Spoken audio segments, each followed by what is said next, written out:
So we suffered through this incredible assault in the late 70s, 80s, into the early 90s. At the time, we called it Reaganism. I guess now, you might call it neoliberalism. Which side are you on? Which side are you on? So we've got Mark Dudzic in the Zoom now. Mark Dudzic is chair of the Labor Campaign for Single-Payer Health Care, and he was the national organizer for the U.S. Labor Party that formed in 1996, and that's what he's here to talk to us about today. Mark, thanks so much for taking the time to talk to us about this. Yeah, it's great to be here. Right. So, Mark, I think the first thing I wanted to talk to you about the U.S. Labor Party, because I think that experiment in the 90s was really interesting. It was interesting, I think, for the time period that it came up in. It was interesting for, what y'all did. And I read about it in Jacobin. I read an interview that you gave them back in 2015.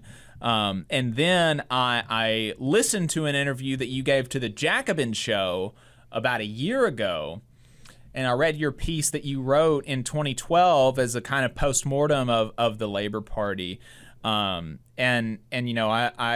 hope that we'll get into some of what was discussed in those areas and maybe some other things. But I think the first thing to do when we're talking about the U.S. Labor Party from the 90s is, why did you feel like you needed a different party from the Republicans and the Democrats? I wasn't around in the 90s, at least in a political way. I was part of the 90s. I was physically around, but but the rest of it I literally wasn't. But I can imagine that union leadership did similar things that they do today regarding politics and politicians that really frustrates me, which is not to level with me as a union member and say, look, Republicans want to destroy you and eat your children, and Democrats don't want to destroy you as much, right? and they're a better enemy to have, the Democrats are, and which is more or less my calculation, right? I think that they're the lesser of two evils, and I think that that's an adult way, a mature way to look at the two parties that we have right now. But they put out what in my mind are just really, really gross statements, fawning statements about how amazing Biden is and how, the best president ever, or this politician is a champion for working people, to folks that just really, factually aren't, right? And so what was your pitch to folks like that back then that are really kind of bought into the idea that not only are Democrats a lesser of the two evils, but they're actually really good? I love Democrats. What was your pitch to those folks? Well, we didn't really have to make much of a pitch inside the labor movement in the mid-1990s. I mean, I think, I'd been active in the trade union movement since the 70s, and really witnessed this horrific assault on workers in the United States that began in the late 1970s and would really intensified under the Reagan and the Bush presidencies. In the 1980s into the early 1990s, the sort of the symbolic moment for all of that was the PATCO strike in 1981, when Ronald Reagan replaced 13,000 striking air traffic controllers, permanently replaced them, and kind of set the signal that this was open season on union busting. So we suffered through this, incredible assault in the late 70s, 80s into the early 90s, that at the time we called it Reaganism. I guess now, you might call it neoliberalism. And then in 1992, there was this beginning of a political revival, and a guy named Bill Clinton got elected president. And he was a Democrat for the first time in 12 years. And there was a lot of hope that maybe we could begin to change. We wanted to do some modest labor law reform. We wanted to make it illegal to permanently replace striking workers. The U.S. has this weird loophole in our labor law. It says they can't fire you for striking, but they can permanently replace you, which is, you try to figure out the difference when you're standing on the line to the food bank. So we wanted to reform labor law. We wanted real health care reform. We wanted to begin to make progress. So Bill Clinton got elected, but he got elected by, kind of embracing a kinder, gentler version of Reaganism, or a kinder, gentler version of neoliberalism. So instead of, an opening for workers' rights and the ability to organize and to fight back, he put absolutely no political capital into labor law reform. He totally screwed up healthcare reform by embracing a market-based approach to healthcare reform rather than expanding Medicare and public healthcare programs. And then that all fell apart and got attacked by corporate interests. He attacked poor people and scapegoated poor people, went after people who were receiving public assistance programs, and sort of instituted this whole idea of workfare, that you have to work for substandard wages in order to be eligible for any kind of social benefits. And then the capper of all the cappers was that he pushed through the NAFTA agreement, the free trade agreement with Mexico in the mid '90s. This is something that the neoliberals and the Reaganites had been foaming at the mouth for decades. The ability to remove all of the constraints to globalization and be able to move work offshore at a moment's notice with no restrictions in either direction, into places where workers had, substandard conditions and no real rights to organize. And that really opened up the floodgates for this period of globalization. And so people in my world were more than ready to break with the Democrats in the 1990s. And, we certainly had the lesser of two evils problems. But, the real question was, how can we achieve this break? How can we do this break without, completely making things worse during the transition? But this was a moment where, it's an extreme disenchantment with the promises of a corporate-controlled Democratic Party, coupled with a period where labor was beginning to wake up again and fighting back and, embracing some new ideas. So that was sort of the moment that gave rise to this Labor Party effort.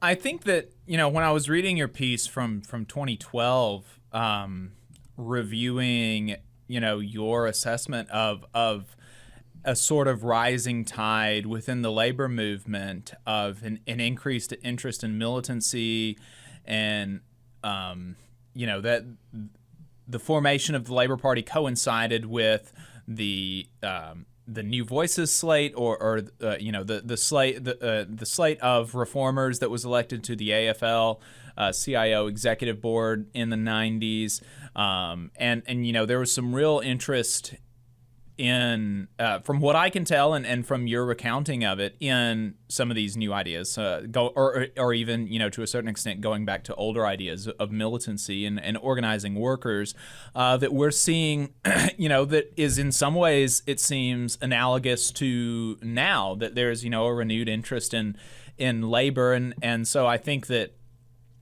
it's important for us to kind of review what happened, because obviously the result of that renewed interest from within labor in the 90s didn't turn the tide for workers in America. And so, how can we learn the lessons from that era to try to make it different this time? And I think that's something that's pretty important to do. And so, what was and y'all did a lot of work before the founding convention.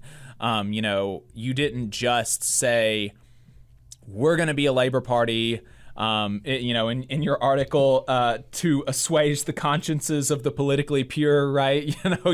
That's not why you didn't want to give people, just give them a choice, right? You wanted the Labor Party to be a real thing, to have a real grounding in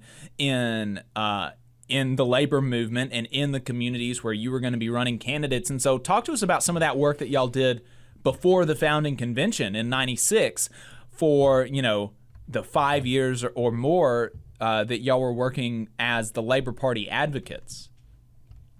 Yes, I mean, from the beginning, we thought we needed to take what we called an organizing approach to politics. That is building out a real constituency and building out kind of political relationships that are organic, and connect, a political party to real, actual people rather than to a kind of a network of funders and advertisers that American politics has become. So we tried to be very thoughtful and systematic about it. One of the first things we did was we developed a very simple political views survey that we challenged local and regional union leaders to administer to their members. Because, when we would talk to, particularly like local union leaders who are in the grassroots and are, understand how difficult it is to represent workers under this current political system, they'd say, yeah, it's a great idea, but the members aren't ready for it. So we said, why don't you ask your members?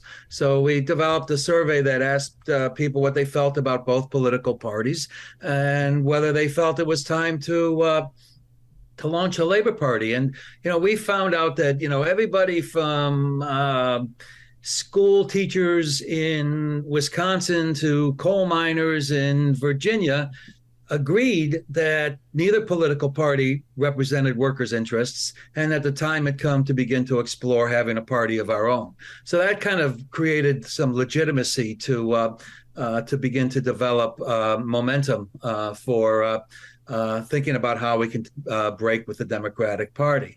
The second thing I think that we did that was very important is that we wanted to make sure that the folks who were at the center of this effort, who were, kind of leading this effort, were people who actually represented working class people, that they weren't just a bunch of self-chosen prophets, that they were in the trenches fighting on behalf of working people and were accountable to working people. So, we had convened an early meeting with about 75 or 80 union leaders who represented about 500,000 workers. And, we tried to use that as a basis to begin to talk to people. And then the other thing I think that we did was we developed some really systematic educational materials that were based on a worker-based education model, where participatory education, where people began to understand how corporate power functions in our society and how to effectively organize around it. So we began to develop kind of a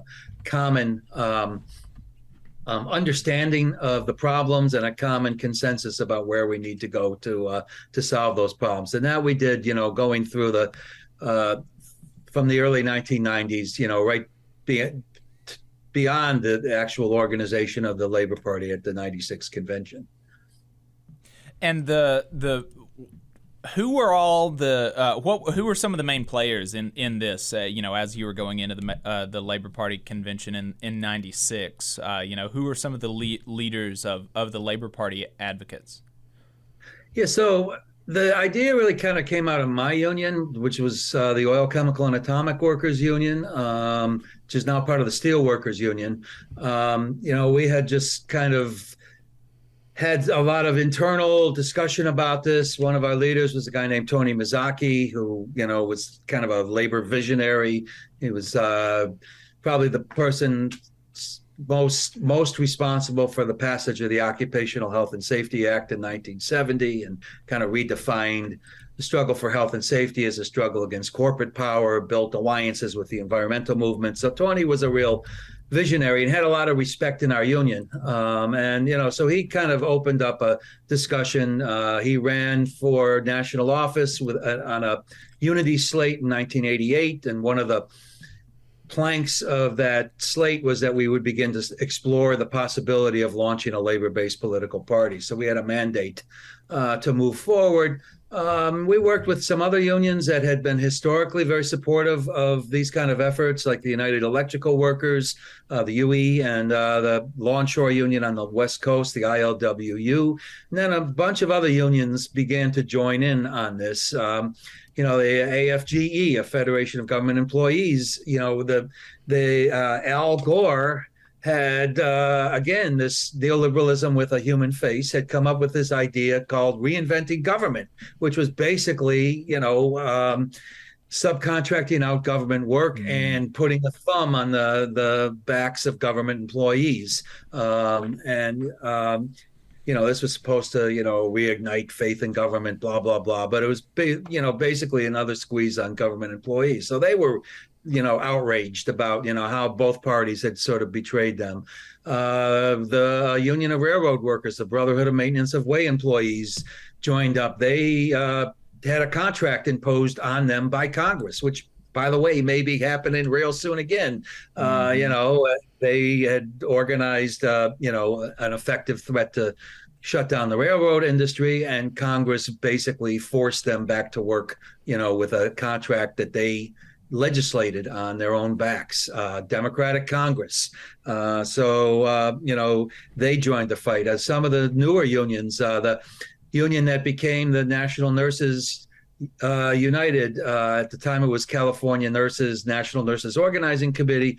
They were a vibrant union that had just sort of evolved, into a real vibrant organizing union. And they embraced this group. The Farm Labor Organizing Committee, a group of mostly Latino agricultural workers, joined up with us. So those are the kind of groups that we attracted. And then a lot of, old school industrial unions that had been under the gun, the local leadership and some of the rank and file activists were very much attracted to it. New activists in the Teamsters Union, SEIU, those were the folks that kind of came together. And at the founding convention, you said that there were 1,600 union members there, and representing unions with 500,000 workers. Is that right? By the time we went to the founding convention, I think there were 1,500 delegates, and I can't swear that they were all union members, but almost all of them were sent by their unions to be delegates there. And I think we represented about 3 million workers by the time we had our founding convention. What were some of the things that y'all did at the founding convention? You mentioned that there were speeches, but what were the debates and the resolutions and the platform and all that kind of stuff that came out of that convention? Yeah, well, the main thing was we had to figure out what our national platform would be, and we didn't want to do the sort of laundry list of the left kind of a platform. We wanted to ground it in the sort of concerns and experiences of working people. So we actually had a process for about a year prior to the convention. We went around the country and held hearings and discussions at various union halls about what should be the key planks of our platform. And, it was, we came together with a call for economic and social justice. A lot of the planks of that platform are, things that are just becoming part of the current political dialogue and debate right now. We pushed for the right to organize. We pushed for adequate family leave. We pushed for free higher education, which, by the way, the Sanders campaign basically adopted almost verbatim from the materials that we put together on free public higher education. Medicare for all. These were sort of the components of our platform. And we also tried to figure out how party would begin to function, during this sort of transition period when we didn't have the critical mass yet to do a full break and run Labor Party candidates. So, we developed a beginning of an electoral approach, which sort of tried to figure out what would need to be in place to run effective electoral campaigns that weren't just sort of spoiler campaigns. And we tried to figure out how this party would govern itself, to make sure that unions would have a key voice at the table, but that all kind of organizations and groupings that represented working people would be effectively represented, and that we would also reflect the diversity of the U.S. working class. So we began to struggle with a lot of those questions of how to build an effective party and how to run it effectively over time. I think that one of those questions about, reckoning with the fact that we don't want to be a spoiler, and reckoning with that, I think is such an important thing that y'all did, that others that other third party movements, and I think, like you said in your piece, that may assuage the consciences of the politically pure. It's not effective. It hasn't really produced results. And you also say, this is from the article again, quote, unions and working people in general have real concrete interests and concerns which must be defended in the electoral arena, even as we work to transcend the boundaries set by the two parties of the bosses.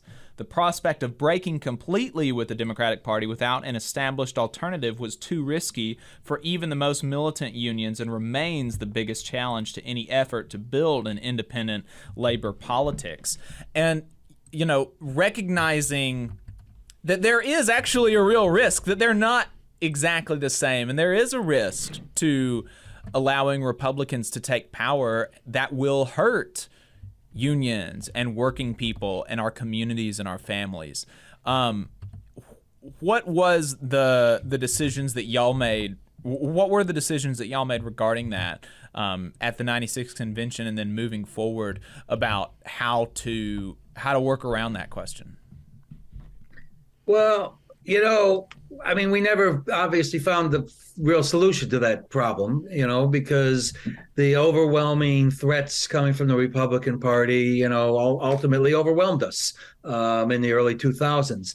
But, where we were heading was, looking at what it would take to build power for working people that could move then into the electoral arena. So, the first thing, in terms of how we looked at this process, is we saw this as linked to a broader resurgence of a working class movement that went, beyond politics. The folks who won the AFL-CIO election in '95, the reformers, they had a program which ultimately failed, that was they wanted to organize 1 million workers a year, and we felt that if we were part of a labor movement that was bringing 1 million new workers into unions every year, that kind of a labor movement would be the kind of labor movement that could break through and develop independent working class politics.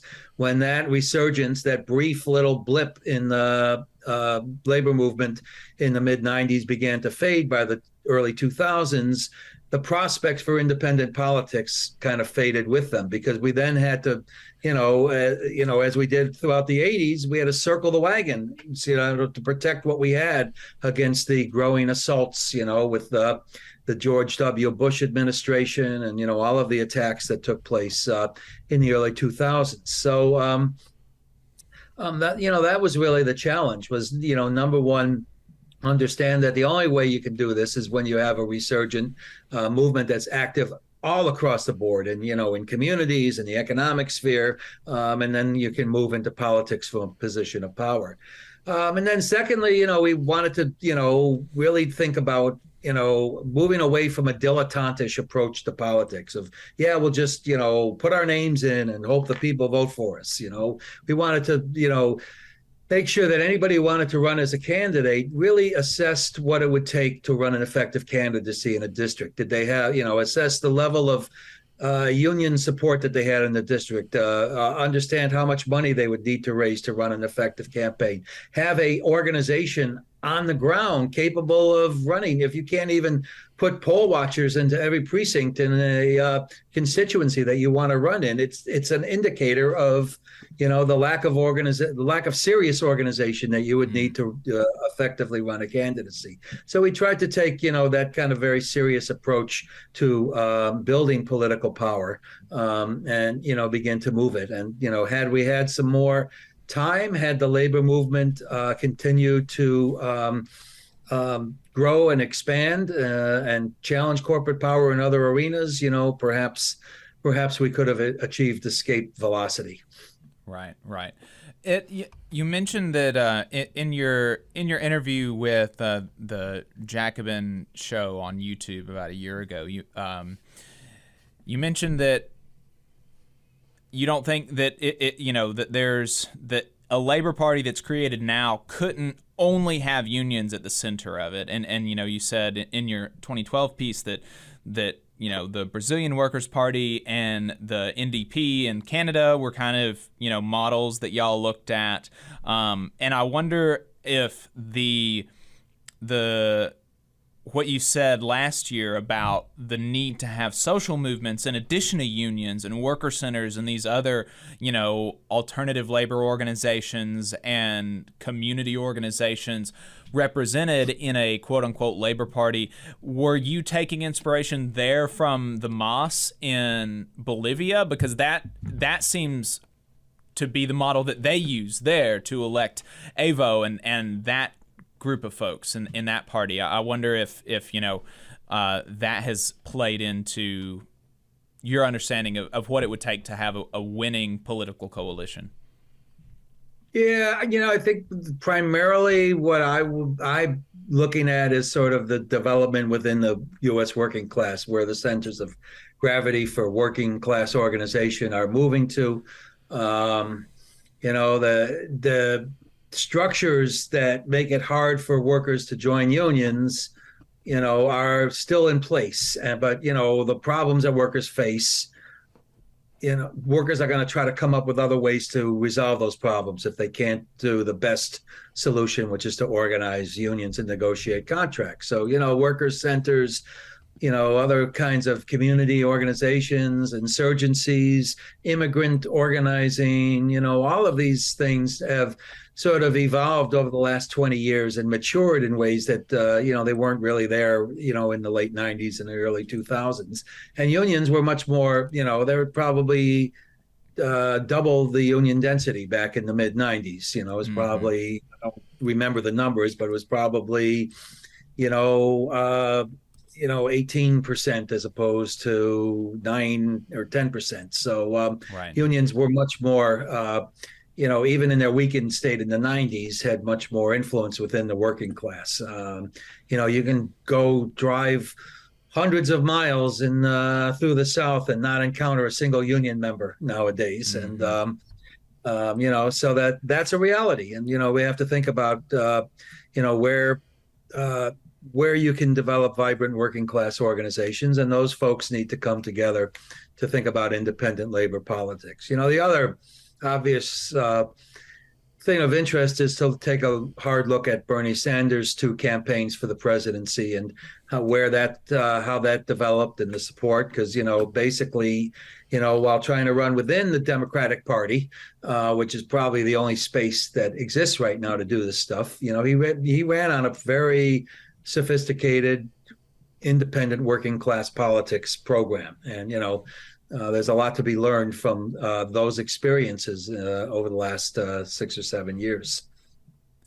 Does the experiences of the last 6 or 7 years with Bernie Sanders running pretty effectively, even though not winning the nomination for the presidency, and DSA electing candidates mostly as Democrats, occasionally as independents, across the country in state legislatures and a few in Congress.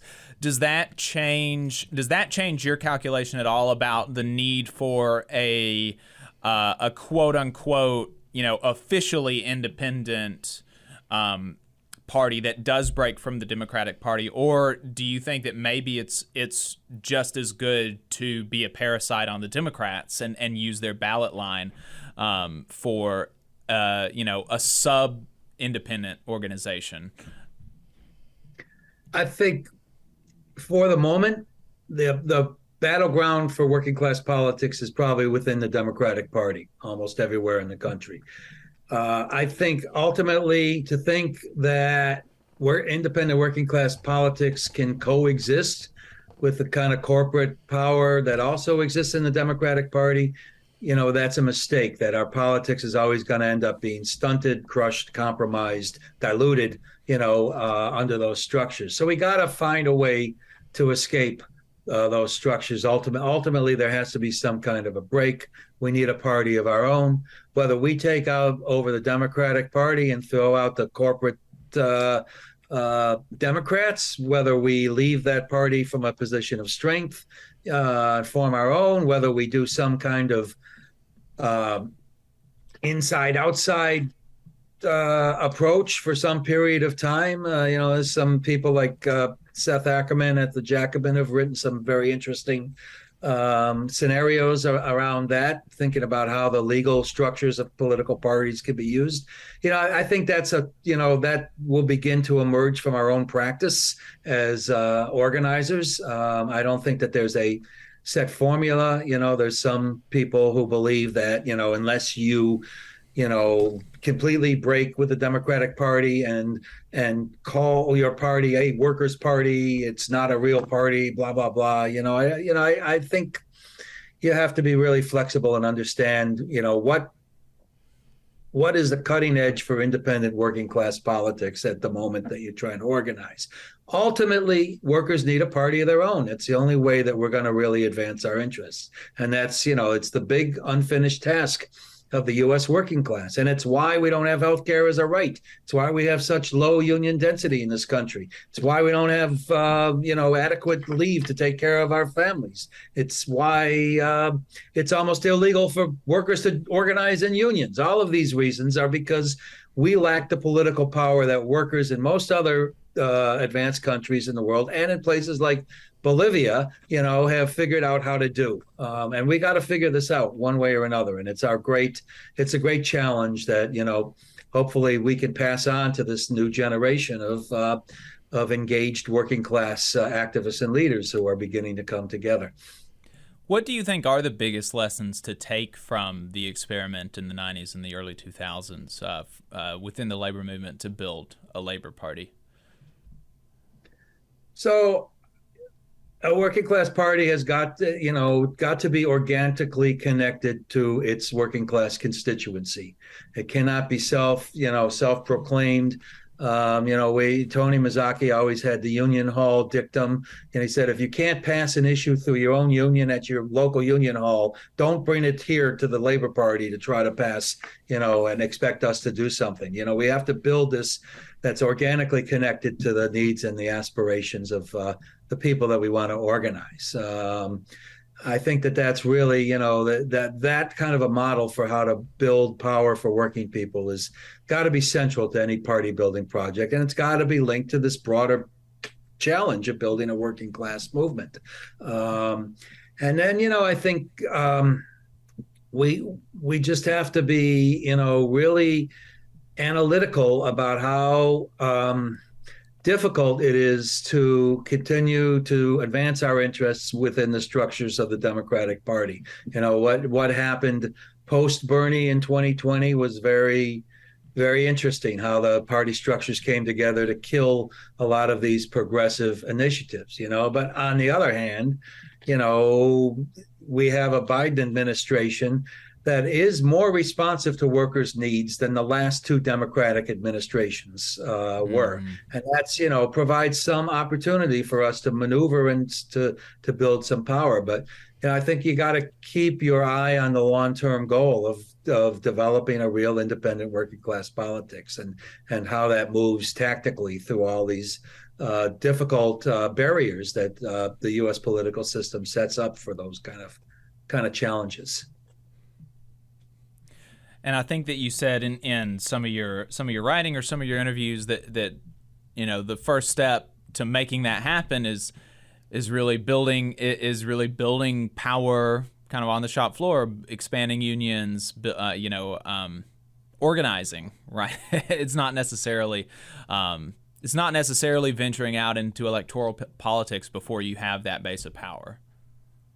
Yeah, it's generally the case. Although, we're in a difficult time right now, and we have to contend in the electoral arena, or we're going to lose what little that we currently have.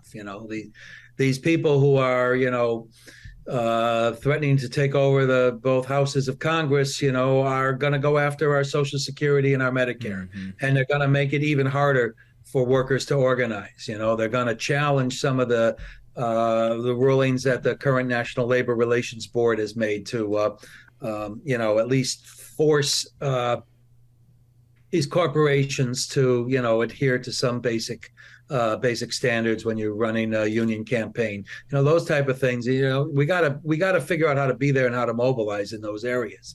And what's so frustrating is you can play those kind of defensive games for decades and be worse off at the end than you were at the beginning. So you've got to couple that with some kind of a vision and a plan for how we can advance both politically and along a broad range of social and economic bases.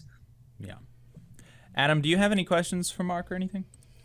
Well, I just wanted to thank you for your time, first of all, and for your service to the movement for so many years. And really what I'm thinking about is Alabama specifically, and kind of stepping away from the national scene and looking at Alabama, because right now we have a supermajority, Republican control of the entire state government apparatus and most of the local governments outside of Birmingham, Mobile, and the Black Belt.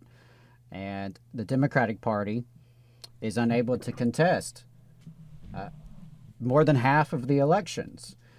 And so we're in a situation in Alabama where maybe unlike many other places, we wouldn't play a spoiler. If right now on the books there was an Alabama Labor Party that could field candidates, mathematically speaking, we wouldn't spoil any election, because when the Democrats are losing by 20 to 30% across the board, it's not a big enough pie. It doesn't matter how many times we cut it.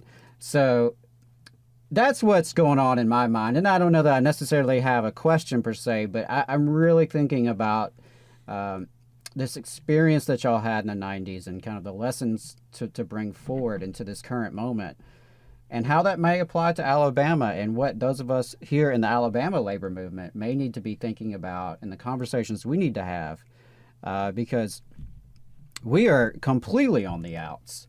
There is no working class representation inside of Alabama's political structure. And in our case, the Democratic Party hardly seems more viable than just starting something from scratch.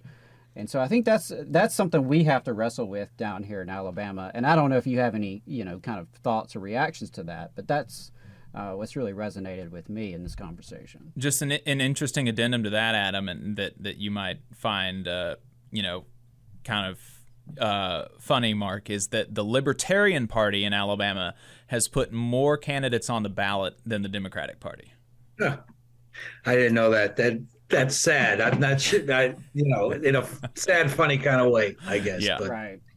I mean, one of the projects we tried doing is we tried to launch the South Carolina Labor Party as an electoral party in the early 2000s, and it actually still exists as an electoral party in South Carolina. For a lot of reasons, it hasn't developed ways that we hoped for in the early 2000s. But our calculation was exactly what you just said. We had the South Carolina, especially in the early 2000s, had a Democratic Party that embraced right to work and other anti-labor legislation, and extraordinarily disrespected its base, which was the Black working class voters in South Carolina. And so we thought that there's an opportunity there to begin to talk about a new way for, what did we call it? Another voice for South Carolina. And we actually, to get an electoral registration in South Carolina, you had to petition with voters from, I think it was every county in the state. So we went out and talked to working class people in South Carolina at places like, flea markets and swap meets and stuff like that. And signed up, 16,000 of them signed a petition to call for a labor party in South Carolina. So it's a real interesting effort. It kind of floundered because right as we were getting ready to launch it, Obama threw his hat into the ring nationally. The African-American community in particular really saw this as a, very exciting opportunity. And then we would have been a spoiler in that vision. And we had to kind of step down and whatever. But, the actual act of going out there and talking to working class people, especially in a state where you don't have like structures like unions where you can talk to them sort of organically, through, their leaders and things was I think that's the way we can begin to build these things. And by, when you talk, what do they say when you're an organizer? You're supposed to listen 70% of the time and talk 30%. I mean, that's the kind of grassroots party building efforts that I think it would take in a place like Alabama. But, working class Alabamans, I'm sure have massive grievances, and some of them are distorted by, racial prejudices and cultural things, and they're played by, both the Democrats and the Republicans. But, I think if you all thought about how to sit down and have those kind of kitchen table conversations with working class people, you might be able to, over time begin to build a real movement of working class people that could challenge politically in a place like Alabama. And you're right, it is, you're not being a spoiler when the other party can't get close to 20% of what the main party. So, there's not a lot at play there. They're not going to, the national. Or if they're not contesting it at all, you're definitely not a spoiler if there's no Democrat. Right? Yeah, no, that's a huge opportunity, I think, for in uncontested districts and things, to think about building something and going in there. But it has to be organic. It has to come from the people. Can't just fly a bunch of folks in and expect that the young socialist from New York City is going to have the same appeal in rural Alabama that she has in Brooklyn. So, got to really emerge from the lived experiences of working class people. Well, and I think that if there's something hopeful to kind of leave with, there is a labor movement here, just as there is across the country, that is resurgent. Which means new leaders are being formed in the struggle at the workplace and in the broader community. And, who knows? Maybe some of these coal miners in Brookwood and Amazon workers in Bessemer and CWA workers in Auburn, maybe these are the future leaders of a political formation for and by working class people in Alabama. And I just wanted to, last thing, Mark, you might want to know that next week we interview the newly elected chair of the Alabama Democratic Party. So if you think of any good questions for us, send them our way, and we'll put them on the hot seat. I might tune into that interview. All right. I think it'll be fun. It should be interesting. Should be interesting, that's for sure. But thank you so much for sharing your wisdom with us, and you've given me a lot to chew on, for sure. This was great. It's great to talk to people who are really trying to seriously think through these issues. So thanks for having me. Absolutely. I mean, it's definitely something that we have reorganized the North Alabama Labor Council here back in 2020 is when we were rechartered. And the Labor Council here was dechartered, right? We have tens of thousands of union members in North Alabama. Didn't have a Labor Council. So that's something that we've definitely thought about, just because there's so many uncontested races, why the hell not do a North Alabama Labor Party, if that's something that the folks are interested in. So who knows? We'll see. We'll see. Thanks, Mark. I appreciate your time. Keep an eye on you all. Thanks. All right. Appreciate it. All right, brother.